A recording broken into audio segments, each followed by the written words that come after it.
Hello. In the last video, we basically went over a few different SQL injection methods.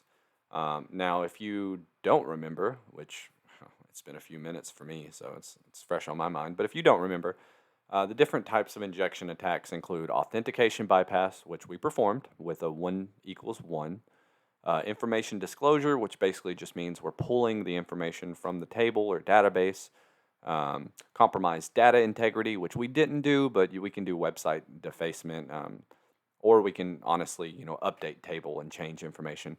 Compromised availability, which we performed with a drop table, and remote code execution, which we did.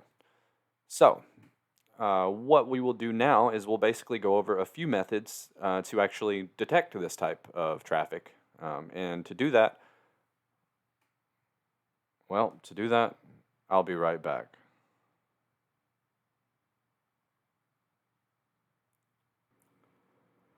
Okay, I can't believe this.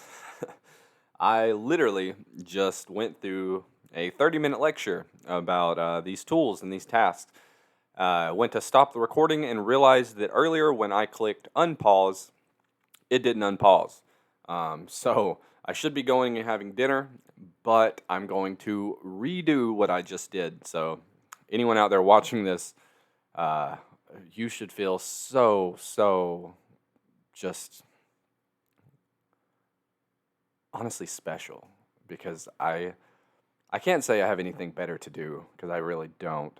But gosh, this is just, oh man, I cannot. I saw that yellow T at the bottom of my my file explorer and was like, what? I hit unpause, but I guess I didn't. Anyways, you guys didn't go through that, so let's just get into it. Now again, what we're going to be talking about is how to actually detect vulnerabilities inside of your infrastructure and more so your server. To do this, we're going to use two different tools. We're going to use DSSS, which stands for dang in quotation marks, small SQL Injection Scanner, right? And for some reason, people that make these, they love using, the swear word. Because there's like dang vulnerable web application and dang small Linux, and there's just so many of these, right? But we're going to use that. It's a Python project. I really like it, but as far as usability, it'll perform the same steps, but ultimately we're just going to use OWASP ZAP, and it's going to automate the entire process. But I like at least showing two tools, and so that's what we're going to do. So let's get into it, because I've already done it once. Let's do this. So now I'm in Parrot. I have opened Parrot, and I've basically navigated back to the same web page that we were injecting code into the last lab. So with that, we're going to go to View Profile, because we're going to need this in a moment. And I'm going to go ahead and copy this web link because I need it. With that being said, we're going to go here. Let's go to Inspect Elements. This should seem very familiar to anybody who watched the last video. Now let's say document.cookie. And we're going to need that in just a second. But before that, do I have a terminal open? I do have a terminal open. You'll notice this is where I ran it. The last 30 minutes of my life almost didn't even exist, but you know what? It was just practice. Practice to give you guys a very mediocre video. So now that we are in here, what we're going to do is we're going to CD into... Oh, we're already in it. You know what? Let's CD out and CD back in, just to get the full feeling of accomplishment. So now we're in our dang small SQL Injection Scanner. Now again, it's a Python program, so when we actually execute it, we're going to have to specify Python 3, DSSS.py, and when we run this, it's just going to show you a high-level overview of some of the commands and tools that you can actually execute. We are basically going to be running the exact same looking command as in the last lab, where we were actually using SQL map to enumerate. So with that, what we're going to do, we're going to run Python 3 DSSS.py. We're going to say -u, when you see, oh, too many spaces already. We're going to say -u. Now, when you see -u, you can almost always assume that it's going to be a URL. Now, that's not 100% accurate, but I like to tell people, especially, when I was teaching, I would tell my students, like, start trying to correlate data that you see to the common things you see it with. Like when you're talking about ports and you see S at the end of a port, you can almost always think of that as secure or SSL, which basically means the same thing. But we're going to copy our cookie. Now again, this command is a lot like the last command we were running, and let's paste our cookie in. Now, what this is going to do is it's basically going to scan for injection vulnerabilities. So when I hit enter, we should see, scanning get parameter, and we'll see this. We'll see, get parameter, quote unquote ID, which I shown in the last lab, where basically it's a parameter exploitation tactic to just go in there and change the ID parameter, and you can get into other people's profiles. But anyways, ID appears to be blind, squealy, or squally, if you're me, vulnerable. And it's going to give us a link. Now we can copy and paste this, or we can hit Control and just click on it. Now when you look at this, you're going to say, okay, well, that's just this. Let me get out of developer. That's just Sam's profile. Like, why is that special? You just took us back to the same website. Well, I urge you not to believe that, because if you see here, while the URLs do look very similar, they're actually a little different. If you see up here, or not 19 greater than 19. If you went to school for mathematics, or if you're a physics major, you probably do know this, but 19 is actually not greater than 19. It is equal. It's said to be equal. It's said to be almost the same number. So because of this logical operator that we put in, we have now not only injected ourselves into Sam's profile, but if we scroll down, we have everyone's profile. So just like in the last lab, when we enumerated the database and we were able to kind of pull out tables and look at information that way, we actually have the entire database in front of us in HTML format, which for an attacker is super great news. By the way, let's look at what movies are out. Extremely Loud and Incredibly Close. That's just Kids. That's Kids the movie. So with that said, let's go back to Parrot Terminal. And let's see. Honestly, I mean, what we've demonstrated here is just that it is injectable. There are other ways to do this. There are other tools that you could use. I like Python. I like, supporting Python projects, especially open source software projects, whether they be in any language. But basically what we've seen is that we have a blind, squealy vulnerability. And due to that, we know that an attacker would be able to steal data, it'd be able to destroy data, just by using a series of true-false questions, and that's what this up here is. That's what or not is, basically. It's true or false. Now, this type of attack is time insensitive because the database must generate a new statement for each newly recovered bit, right?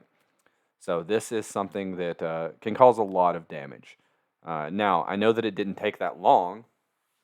Trust me, actually, in the last video that I was trying to record, I probably messed up this command here probably 3 times. I forgot my equal sign for a second. I think I said Koki. That might have been in the last lab. They're all kind of running together at this moment. But what we're going to do now is let's look at a way to actually automate this. Let's open up OWASP ZAP. Now, ZAP, of course, stands for Z Attack Proxy. Don't know who Z is, but it's just another penetration testing tool. But with it, we can automate scans to actually find vulnerabilities. Now, even in their own description, they say that, hey, we're designed to be used by people with a wide range of security experience. So it's pretty ideal for anyone new to IT to scan your resources, or even somebody, that's been in IT for a while that just wants to see, like, hey, what's my attack surfaces look like? before they get actually, implemented as an attack vector, and you start seeing weird traffic all over and weird entries in your database. So let's open up ZAP. We are doing this on Server 2019. Server 2019 is actually what's hosting these websites that we've been attacking. We're going to say, no, I do not want to persist this session. And we're just going to go to automated scan. Now, there's not much to this, right? All we have to do, okay, let's close out of that. All we have to do is just enter in our URL, www.moviescope.com. I'm typing with one hand, so I don't have to be, but I don't have a very good setup here. So I'm actually leaned over like 40 degrees to the left so that I can speak into the microphone because I know that it is very quiet. I actually turned up the gain. I don't know if that's going to cause like some type of pop, or especially right there where I said a P. But I don't know if that's going to make the audio quality worse or if it's going to make it better. But I tell you what, I am not re-recording this video. Oh, also, if you've made it this far in the video, just another thing. If I'm showing malware, if I'm showing how to package viruses, don't ask me where to get them. Don't ask me to send them to you. I'm doing this for educational purposes. And honestly, if you're watching these videos and you don't understand how to do like pull requests from repos and how to interact with Git and stuff like that, you don't need to be working with viruses, and I don't want to give you any type of packaged malware in the first place. And that's not a scuff against you. That's just me saying, hey, what are you going to do? Download them to your computer? Like, no, you need to keep them in a sandboxed area. Well, whatever. I'm not going to get into it. But so anyways, from here, we're going to leave the defaults, but of course we could do, Ajax spiders. And even here, there's all sorts of different commands that and browsers that we can implement them into. But we're not going to change anything. We're just going to click attack. Now down here, you don't need to understand API request and GET request, POST request, stuff like that. All you need to know is that it's actually running through a lot of different processes, and in the end, we should be able to click on alerts, which we can right now, but we're just going to let this get to 100, and we should be able to see the most common vulnerabilities that ZAP found. So let's just give that a second.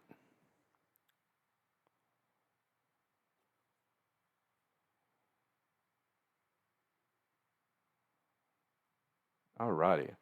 So now we will see that the first thing is SQL injection. Now SQL injection has a red flag. Red flag's high risk, orange medium, yellow is low risk, and a blue is just kind of an informational.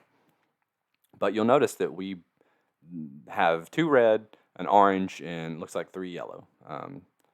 I am blind, so if those are, if this one's orange or something, don't blame me. But I do know that this is red. So if I click here and drop it down, we'll see that we have a post, and the attack was ZAP apostrophe or, and in quotations, 1 equals in quotations 1 hyphen hyphen. Now, if you think back to the last lab we did, this looks a lot like what we were implementing into our username field to actually initiate our injection attacks. And that's because this is very common. This is something that you would want to patch basically immediately. You would want this to be remediated. And with that, honestly, I mean, we've finished. Now we know. Not only do we know that, but we actually know that, we don't have a header set. There's cross-site request forgery. There's, cross-site scripting protection not enabled, blah, blah, blah. We're not going to get into that. This is about SQL. So I probably rushed through this video 2 times faster than I did the last one, and I'm sure I left out some useful information, but I hope that everyone who watched this learned something, whether you're on, the administration side or you're on the ethical hacking side. This is both very important tools to use. If you're sitting the exam, you don't just want to go to the, the website that hosts a database and say, blah, blah, blah, 1 equals 1.